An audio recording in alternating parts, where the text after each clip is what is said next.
still remember the metallic click, the kind that freezes your blood and locks your breath inside your chest.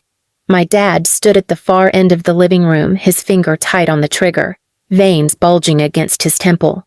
The gun wasn't shaking. Mine were.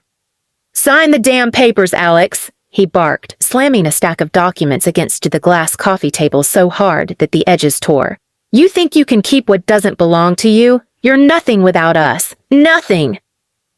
I swallowed hard, forcing myself to stand my ground, even though my knees felt like they'd give out any second. "It's my property too, Dad. Grandpa left it to me, and you know it." Before I could finish, my mom's shrill laughter sliced through the tension. She leaned against the kitchen doorway, arms crossed like she was watching her favorite drama unfold. "Grandpa left you nothing," she sneered. "You were an accident, Alex. A stain we've been scrubbing off for 25 years. Her eyes were cold, her lips twisted. "Sign the papers, hand it all over to your sister, and maybe we'll let you keep the shirt on your back." Sister. Of course. Madison. She walked in right then, like she had been waiting for her cue, draped in silk, nails blood red, her phone in hand, pretending boredom but hiding a smirk. "Oh, don't be dramatic, Alex," she said softly, as if mocking pity. "We're just setting things right. You don't even know how to handle money. I do." "You mean stealing it?" I spat before I could stop myself. Dad's nostrils flared. In an instant, the barrel of the gun tilted upward, pointing straight between my eyes. "One more word," he hissed, "and you'll regret ever opening your mouth." My breath came ragged, the pounding of my heartbeat drowning out everything else. But behind the fear, something colder began to rise in me. That smile they hated, the one that said I wasn't beaten yet, crept onto my face. Dad noticed. His voice cracked like a whip. "What the hell are you smiling for?" "Because," I whispered, stepping closer, "you think you've cornered me, but you're standing on a cliff and you don't even know it yet." For a moment, there was silence. Just 4 people in a room, my father clutching the gun, my mother leaning on venom, my sister basking in entitlement, and me, the unwanted one, the expendable one. "You're bluffing," Madison said, her laugh soft and sharp like broken glass. "You can't do anything. You don't have the guts." "You'll find out," I replied. My voice didn't even sound like mine anymore. It was steady, deliberate, dangerous. Dad slammed the butt of the gun on the table, making the glass tremble. "Sign it, Alex. Now. Last warning." I glanced at the paper spread out like a battlefield between us. Years of my grandfather's work, my childhood home, the workshop he built with his bare hands, the orchard behind it where he used to take me fishing for dragonflies when I was 5. Every memory lived in that land, and they wanted to strip it from me like I was nothing more than a mistake they regretted. I picked up the pen. Dad's grin widened, thinking he'd won. My mom leaned forward slightly, satisfaction curling in her lips. I uncapped the pen. Then I dropped it on the floor. "No," I said softly, staring my father dead in the eye. "Not today." His face darkened, veins pressing hard against his temples. "Alex." His tone wasn't just threatening anymore, it was unhinged. Madison rolled her eyes. "For God's sake, just shoot him and get it over with. He's useless anyway." That did it. Something in me cracked. I took a deep breath, stepping back slowly. "Fine," I said, my voice icy. "Take your shot, Dad. Go ahead. But remember this, everything you're holding onto right now, all this power, all this control, it's hanging by a thread, and I'm the one holding the scissors." I didn't wait for their reply. I turned, grabbed my bag from the hallway, and walked out of the house without looking back. Outside, the air was colder than I remembered. I could still feel the weight of that gun aimed at my chest, but something else settled in to resolve. This wasn't over. Not by a long shot. Because if they thought they could corner me, rob me, and humiliate me into submission, they had no idea what I'd been preparing for all these years. I had something they didn't know about, something Grandpa left behind, a secret even Madison didn't suspect. And soon, they were going to find out exactly what it was. The night after my father pointed that gun at me, I sat in my apartment staring at the ceiling while the city hummed below.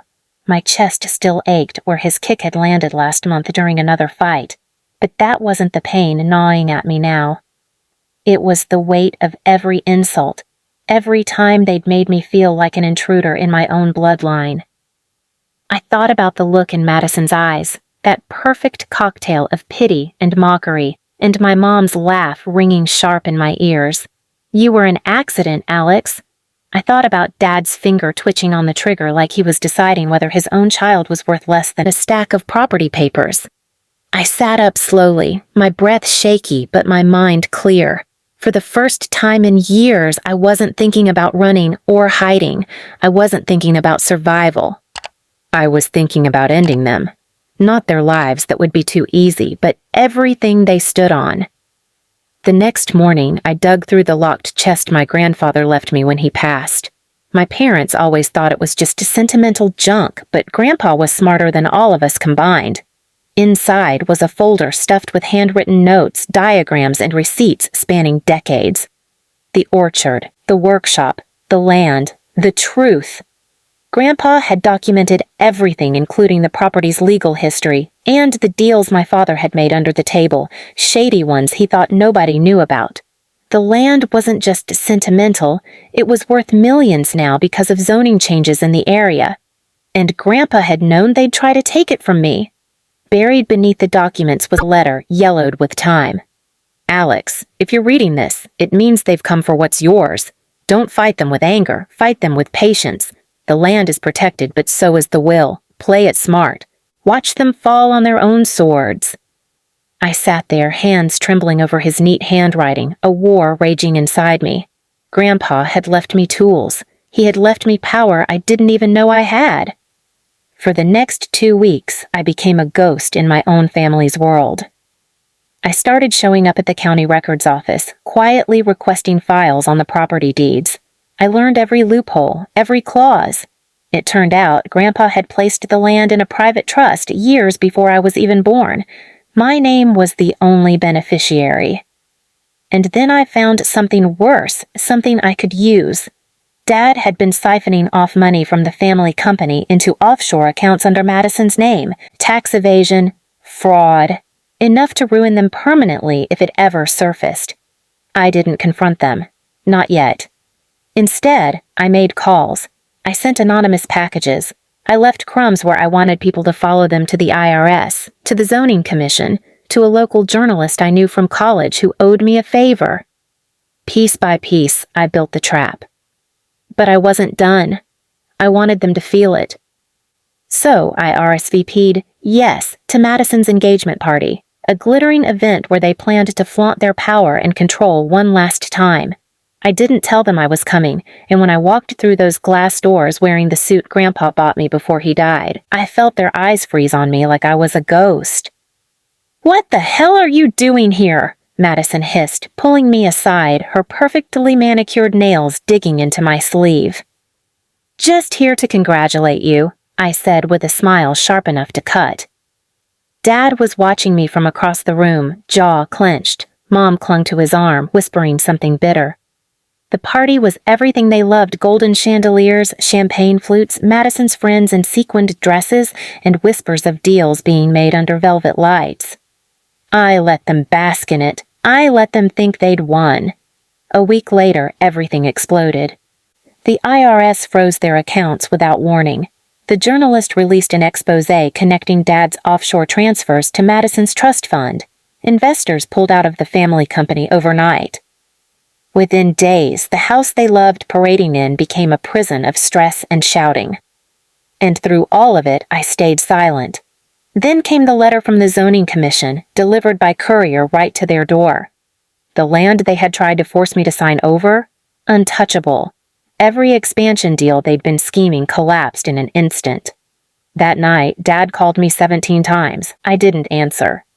But silence wasn't enough for me anymore.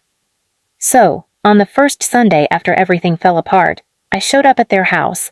I didn't knock. I walked straight into the living room where they sat among stacks of foreclosure notices and overdue bills, looking smaller than I'd ever seen them. Madison's makeup was smudged, Mom's nails were chipped. Dad looked years older. "You," Dad croaked, his voice hoarse. "What have you done?" I stared at him for a long moment before answering. "Nothing," I said softly. "Grandpa did it. I just let the truth out."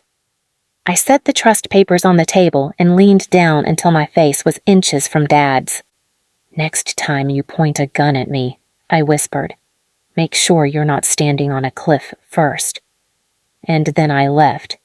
The day I unleashed the final act of my revenge, the sky was strangely quiet, pale gray, like the universe was holding its breath. 3 months had passed since my father pointed that gun at me. 3 months since I watched them tumble into chaos, clawing desperately at everything they once held. But this was the day I buried them without touching a shovel. It started with Madison's wedding. She'd fought tooth and nail to keep the image alive, to pretend nothing had happened. Even after the exposé, the frozen accounts, the whispers behind her back, she still walked around like the world owed her reverence. She sent me an invitation out of obligation or maybe arrogance, expecting me to decline. I accepted. The ceremony was held at the Crestfield estate, a glass palace overlooking the city. Gold runners lined the aisle, and Madison had spared no expense for a wedding she couldn't afford anymore. Every chair was occupied by old investors, acquaintances, and people who once bowed at my family's feet, people who were already whispering about their downfall. I waited until the vows began. The moment Madison opened her mouth to say "I do," the venue's massive screens flickered to life. At first, everyone thought it was a slideshow, childhood pictures maybe. Then the documents appeared. Wire transfers, fake invoices, property seizures, tax filings under Madison's name, every crime they thought they'd buried displayed in 4K clarity in front of everyone who mattered to them. Gasps filled the room. Phones came out. Madison froze, her lips trembling. "Turn it off!" Dad roared, surging from his chair, but security blocked his way because they'd already been briefed. I'd spoken to the venue director weeks earlier. "This isn't me," Madison stammered, clutching her fiancé's arm. "It's fake. It's all fake." But her fiancé stepped back. His parents stood too, whispering sharply to each other. Within minutes, their family lawyer was ushering him out, leaving Madison standing alone at the altar, humiliated in front of hundreds. Mom hissed at me across the aisle, her face red, hair trembling around her shoulders. "Huh, you did this," she spat. I tilted my head, smiling faintly. "No, Mom, you did." But I wasn't done. The wedding was only the knife. What came next was the twist. See, Grandpa's trust didn't just make me the sole beneficiary of the land, it gave me control over everything tied to it, including the rights to the orchard, the workshop, and the old manufacturing permits. My father had used those permits to secure secret deals. I revoked every single one. Every partner, every contractor, every investor gone overnight. Their company didn't just collapse, it imploded, dragging them under with it. Creditors came pounding on their door. Lawsuits piled up on their kitchen counter. Madison's apartment, the one she bragged about, was repossessed in a week. Within a month, they were forced out of their home. But I wasn't after their money. I wasn't after their property. I was after their pride. So I did the one thing they never thought I'd do. I opened Grandpa's land to the public. For free. I built a small community park where his workshop used to be, planted gardens where they'd once planned luxury condos, and named it Marrow Grove after Grandpa's favorite saying, "Family should be the marrow of your bones, not the rot beneath your skin." When they drove past the gates one afternoon, I was there. Dad slowed the car, staring at the crowds of families laughing under the summer sun, at the name engraved on the stone archway. His hands gripped the wheel so tightly his knuckles went white. "You turned our land into this?" Mom screamed out the window, her voice ragged. I walked up slowly, leaning down so she could hear me through the glass. "It was never yours," I said softly. "It was never even about you." Then I stepped back and watched them drive away, their faces pale, their world unrecognizable. And yet, the most poetic part came weeks later. Their names once whispered with envy became a punchline. The investors they used to manipulate mocked them at parties. The friends they lorded over avoided them in public. And the orchard? The one Dad swore he'd sell for millions? Every child's laughter that echoed there was a reminder of the power they lost. They had wanted me to sign away my future with a gun pressed against my ribs.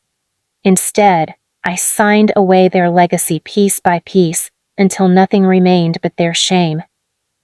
That night, sitting under the oldest tree in the park, I unfolded Grandpa's letter again.